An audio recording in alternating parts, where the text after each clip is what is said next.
Humid air was stagnant around my aching body. Why did my whole body ache with pain? Why? The smell of copper, of rust, surrounds me, dizzying with its pungent sharpness. What is that smell? What? The ground smells of fresh rain and was moist against my heated face and naked flesh. When did I get here? When? My chest pressed painfully into the ground of leaves and decay. How did I get here? How? Here. Here. Where was here? Where? A question above all others haunted the far corners of my mind. Who? Who? Who was I?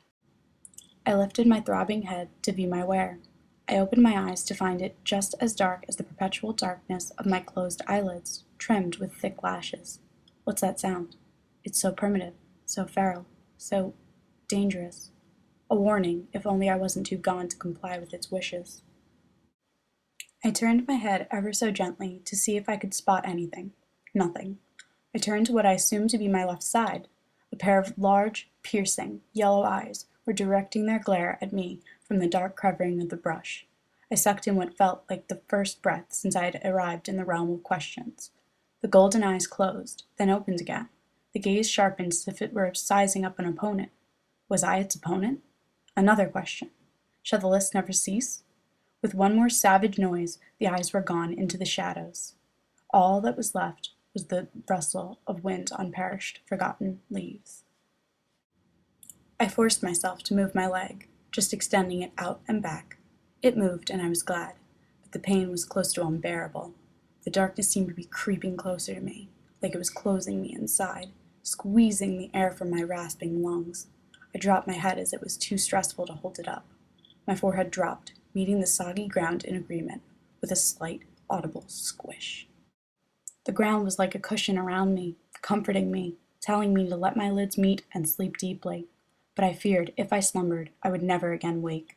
I fought it, to that I swear, but on their own account, my lids fluttered closed and refused to part.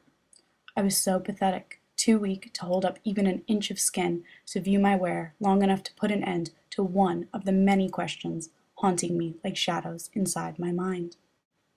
I flicked my tongue out to lick my chapped lips again. The salty, copper-tinged liquid lingered on my soft tongue. I tried in vain to identify it. No matter how hard I tried, the name would not connect, and I could come up with nothing that had such a defining taste. Not even names such as rust, copper, or even metallic could fit the salty taste well enough. I could feel the stickiness on my arms, legs, face, and my painfully arched back. It was dripping, like rain, from where I did not know. I could feel it sliding across my body like a virus, spreading its bitter, indescribable trail. My head began to swim, my senses becoming dimmer, the taste still in my mouth. The taste of what? I still did not know. I fought, but slowly began to fade back into the unfeeling comfort of which I had not so long ago awoken.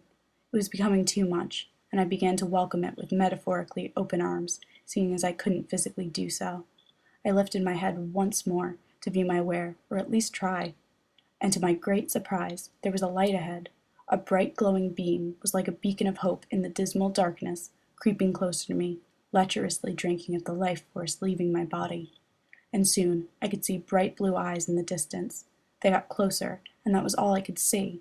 And as they stared down at me, I knew everything would be okay. So with one last, languid sigh, I let my head fall and my mind finally ebb and weave into total silence.